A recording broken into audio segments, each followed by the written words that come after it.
yung trusting God's plan over your own. So ito yung sinasabi na pagtitiwala sa mga plano ng Diyos kaysa ating sarili. So ang kasiyahan sa Panginoon ay nangangahulugan ng pagtitiwala na ang kanyang kalooban ay mas mabuti kaysa ating sariling mga pangarap. Ito ay naglalabas ng kontrol at nagsasabing, ang iyong paraan, Panginoon, hindi ang akin. So dapat ang paraan ng Panginoon at hindi yung sa atin. Kaya nga sinasabi niya sa Proverbs 3 verse 5, magtiwala ka sa Panginoon ng buong puso at huwag manalig sa iyong sariling kaunawaan. So ito yung isang malakas na panawagan na maglagay ng lubos na pagtitiwala sa Diyos sa halip na umasa sa ating limitadong karunungan ng tao. Na ipinapaalala nito sa atin na ang mga plano ng Diyos at ang kaalaman ng Diyos ay higit sa ating sarili. At ang tunay na pananampalataya nangangahulugan ng pagsuko, ng kontrol at pagtitiwala sa Kanya ng buong puso.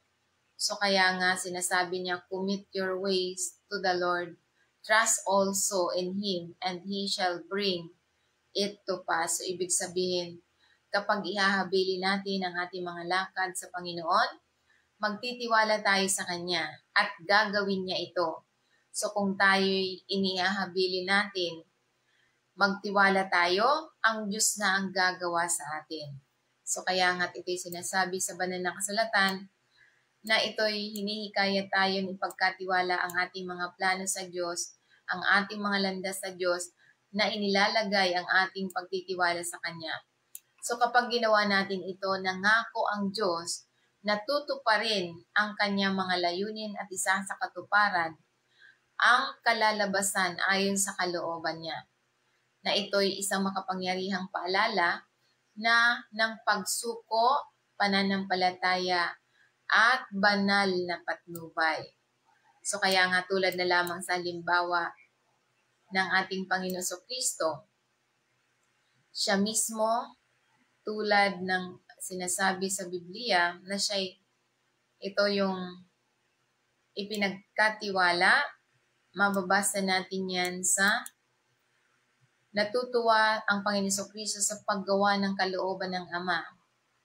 Kahit na nangangahulugang ito na pagpunta niya sa krus, ang kanyang pagsunod ay nagdala ng kaligtasan ng mundo.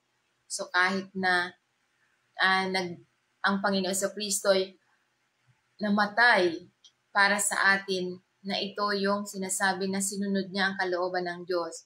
Na sinasabi dito sa John 4 verse 34, sinabi sa kanila ng Panginoong Kristo, ang pagkain ko ang gawin ang kalooban ng Diyos na nagsugo sa akin at tapusin ang kanyang gawain.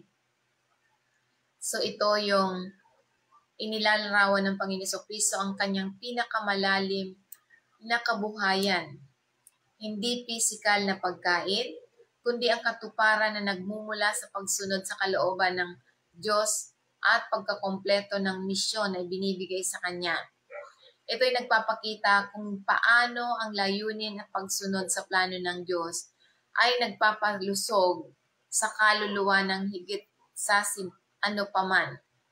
So kaya nga't sinasabi pa niya sa Luke chapter 22 verse 42, na sinasabi, Ama, kung ibig mo, alisin mo sa akin ang sarong ito, gayon may huwag mangyari ang aking kalooban kundi ang sayo.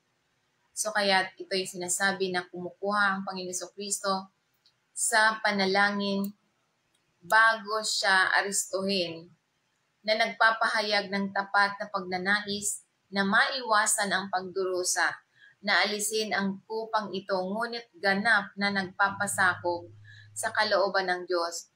Ay tinuturo nito ang tungkol sa pagsuko, pagtitiwala at pagsunod kahit na nahaharap sa mahirap na kalagayan. So kaya nga't ito yung mahalagang mensahe na dapat natin pagnilay-nilayan, na ito yung nalulugod, ang ibig sabihin na nalulugod sa Panginoon,